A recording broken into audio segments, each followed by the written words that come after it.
Assalamualaikum warahmatullahi wabarakatuh. Apa kabar anak soleh-soleha? Semoga anak-anakku dalam keadaan sehat dan tetap semangat. Sebelum kita mulai pelajaran, marilah kita membaca basmalah bersama-sama. Bismillahirrahmanirrahim. Baiklah anak-anak, sekarang kita akan mempelajari tentang materi tematik tema 4, subtema 1 pembelajaran kelima, yaitu 1. Menggambar benda 3 dimensi, 2. Menggali informasi tentang pengaruh sumber daya alam dan jenis pekerjaan yang terkait.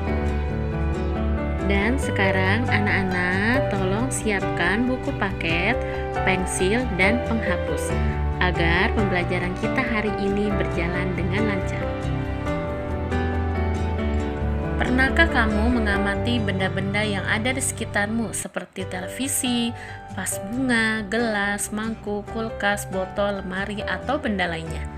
Pernahkah kamu berpikir bahwa benda-benda tersebut memiliki bentuk dasar geometris 3 dimensi seperti balok, kubus, kerucut, bola, dan tabung? Setelah mengamati benda-benda yang ada di sekitarmu, pernahkah kamu mencoba menggambarkan benda-benda tersebut secara langsung?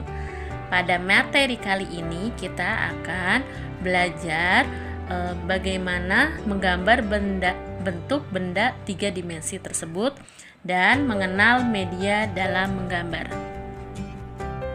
Menggambar merupakan proses pengungkapan gagasan seseorang melalui bahasa gambar. Misalnya, seorang desainer ingin membuat guci. Tentu, ia akan membuat rancangan dalam bentuk gambar sebelum dibuat bentuk guci yang sesungguhnya. Nah, ini adalah contoh gambar bentuk 3 dimensi. Pengertian dari menggambar bentuk adalah cara menggambar dengan meniru objek dan mengutamakan kemiripan rupa. Semakin mendekati kemiripan rupa, berarti gambar bentuk yang dibuat semakin sempurna. Objek gambar bentuk bisa dari benda-benda mati, flora, fauna, manusia, atau alam sekitar. Ditinjau dari jenis benda yang akan digambar, menggambar bentuk 3 dimensi terdiri atas 3 jenis, yaitu sebagai berikut ini. Yang pertama adalah menggambar bentuk benda kubistis.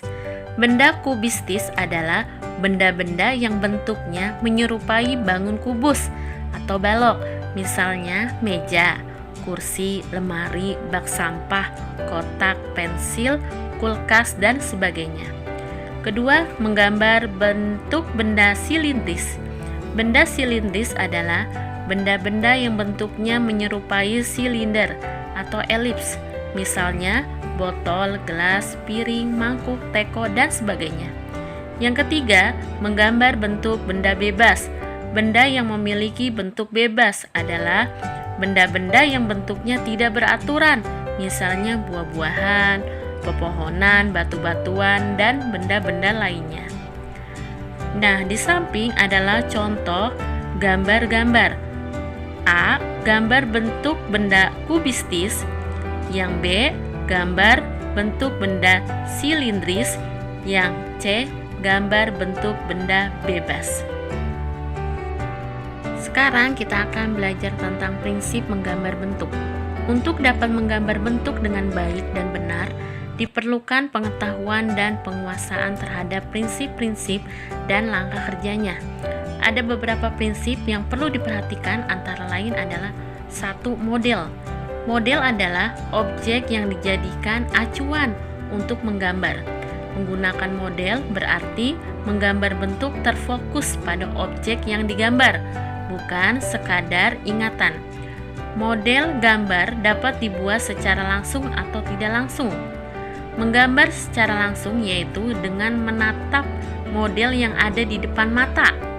Kalau menggambar secara tidak langsung yaitu menggambar model dari foto. Foto berasal dari majalah, koran, buku, atau media lainnya. Contohnya sebagai Baiklah anak-anak, sekarang kalian Amati dua gambar tersebut, gambar A dan gambar B.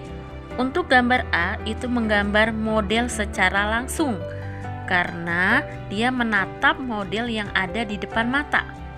Untuk gambar B itu menggambar model secara tidak langsung karena menggambar model dari foto, berasal dari majalah, koran, buku, atau lainnya.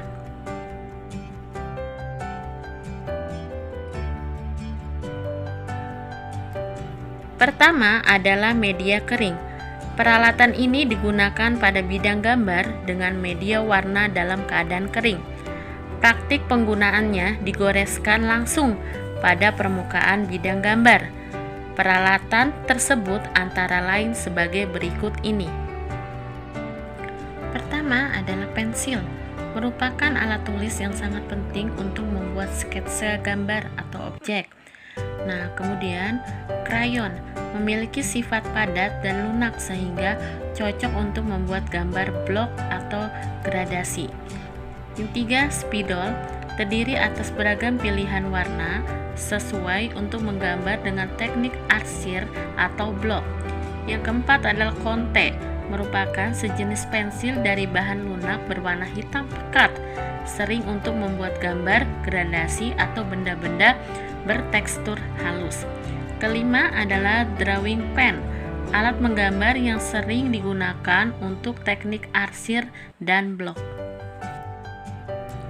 Media basah, peralatan ini digunakan pada bidang gambar dengan media warna dalam keadaan basah. Bahan warnanya tersimpan dalam bentuk tube, botol, atau kaleng. Peralatan tersebut antara lain sebagai berikut ini. Pertama adalah cat air, dapat digunakan menggambar dengan campuran air atau tanpa menggunakan air. Kedua, cat poster atau cat plakat memiliki kemiripan dengan cat air, tetapi lebih padat dan lebih pekat sehingga sangat cocok untuk teknik blok. Kemudian tinta bak, biasa juga dinamakan tinta Cina, terbuat dari bahan cair pekat, sangat cocok untuk menggambar teknik blok atau siluet.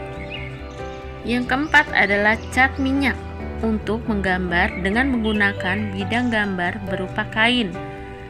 Keenam adalah ikulin, terbuat dari bahan cair dengan berbagai warna, sangat cocok untuk teknik blok atau arsir atau gradasi warna.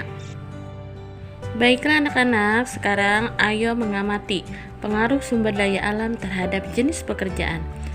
Apakah pekerjaan orang tua dan orang di sekitar kalian? Jenis pekerjaan sangat berhubungan dengan tempat tinggal. Secara umum, ada 3 wilayah yang mempengaruhi pekerjaan seseorang. 3 wilayah itu adalah dataran tinggi, dataran rendah, dan perairan. Jenis pekerjaan di dataran tinggi. Sebagian besar pekerjaan orang yang hidup di dataran tinggi adalah bertani. Salah satunya adalah menanam sayur-sayuran dan buah-buahan. Ada juga menanam teh. Untuk perkebunan teh hanya ada di dataran tinggi. Akibatnya, pemetik teh tinggal di dataran tinggi.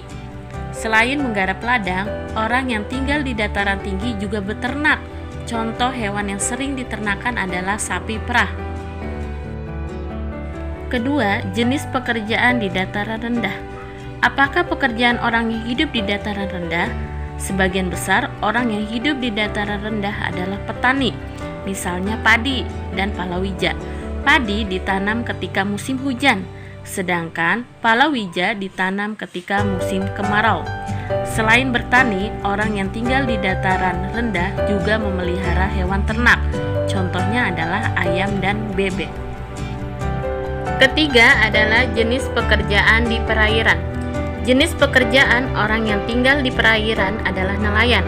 Para nelayan menangkap ikan di laut untuk mencukupi keperluan keluarganya. Selain nelayan, ada juga orang yang memelihara ikan.